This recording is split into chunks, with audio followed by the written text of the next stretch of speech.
Donc j'ai fait un article sur la longue marche vers la reconnaissance légale de l'Institut parce que j'ai voulu mettre en valeur un ouvrage du frère Gabriel Michel, Marcellin Champagnat et la reconnaissance légale des frères maristes, suivi d'un second ouvrage, Frère François et la reconnaissance légale.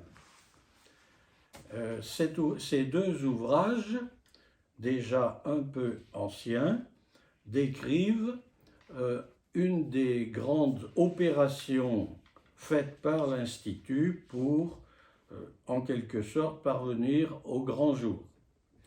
Pour ma part, je trouvais ces ouvrages plus descriptifs que vraiment explicatifs, et j'ai voulu donc refondre ces ouvrages en employant une problématique différente, notamment en montrant Champagnat comme acteur politico-religieux, ce qui n'est pas courant, mais aussi comme quelqu'un qui opère sur le plan mystique pour faire advenir les petits frères de Marie, un nom qui évoque un projet ancien. J'ai aussi exploité un ouvrage du frère Pierre Zinde sur l'œuvre éducative du père Champagnat qui donne des compléments aux ouvrages du frère Gabriel. Et j'ai moi-même écrit un ouvrage d'environ 250 pages qui paraîtra peut-être un jour. Donc, cette reconnaissance légale passe par une première phase qui est que dans le diocèse de Lyon, dans les années 1820 jusqu'en 24, eh bien, il n'est guère possible de faire reconnaître les frères maristes comme association parce qu'il n'y a pas d'archevêque à Lyon. Et M. Bochart, le vicaire général, n'est pas assez bien en accord avec le gouvernement pour obtenir cela. Ensuite vient la phase de Monseigneur de Pince qui va tenter par deux fois, en 1825 et 1830, d'obtenir l'autorisation légale des petits frères de Marie, mais chaque fois il va échouer. Une première fois parce que on ne veut pas reconnaître une congrégation. La deuxième fois, c'est la Révolution de 1830.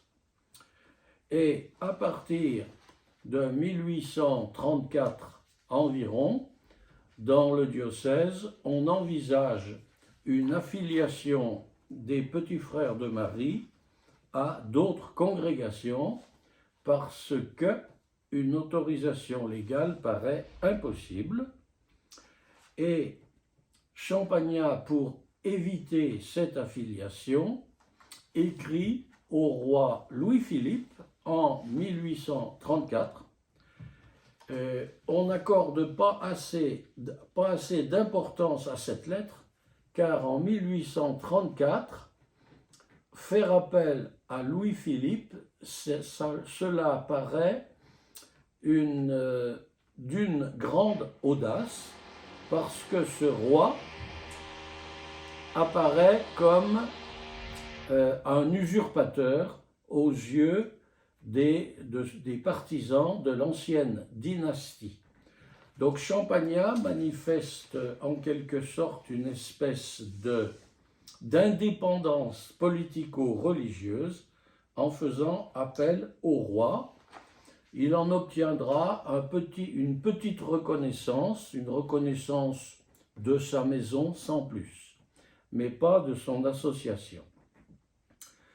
C'est surtout en 1838 que Champagnat tente directement à Paris, auprès du ministre de l'Instruction publique, d'obtenir son autorisation. Mais le ministre hésite, ou bien il veut reconnaître son association seulement pour les petites écoles, ce que Champagnat ne veut pas. Alors il accepte à ce moment-là de fonder un établissement dans une ville du Nord avec le soutien des frères des écoles chrétiennes et du ministère pour montrer qu'il est capable non seulement de concurrencer les frères des écoles chrétiennes, mais encore de les appuyer. Mais son projet ne réussira pas vraiment pour faire accepter son autorisation. Alors, quand il meurt en 1840, il n'a rien obtenu du gouvernement, mais il s'est associé avec les frères de Saint-Paul-Trois-Châteaux, et quand il a des frères menacés du service militaire, il les leur envoie. Il passe ainsi pour des frères de Saint-Paul-Trois-Châteaux qui, eux, ont une autorisation légale. Et ça va aller de manière si bonne qu'en 1842, les frères de Saint-Paul-Trois-Châteaux et les frères maristes fusionnent.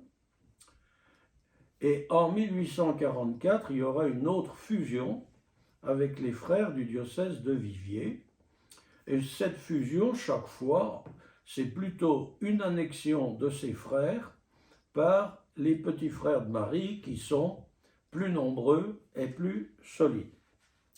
Finalement, c'est en 1851 que les frères maristes obtiennent leur autorisation, parce qu'il y a eu une nouvelle révolution en 1848 et en 1850, une loi scolaire, dite loi Fallou, favorise les congrégations, mais les congrégations autorisées.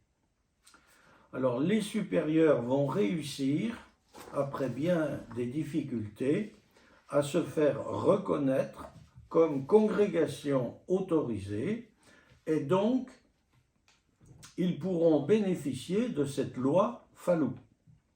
Et on peut dire que avec cette reconnaissance civile, eh bien, on pourrait dire les origines de la congrégation sont arrivées à peu près au bout. Désormais, les frères maristes sont reconnus officiellement et avec leur vrai nom, petit frère de Marie. Le frère François a obtenu donc un résultat que le père Champagnat n'avait pas réussi à avoir. Merci.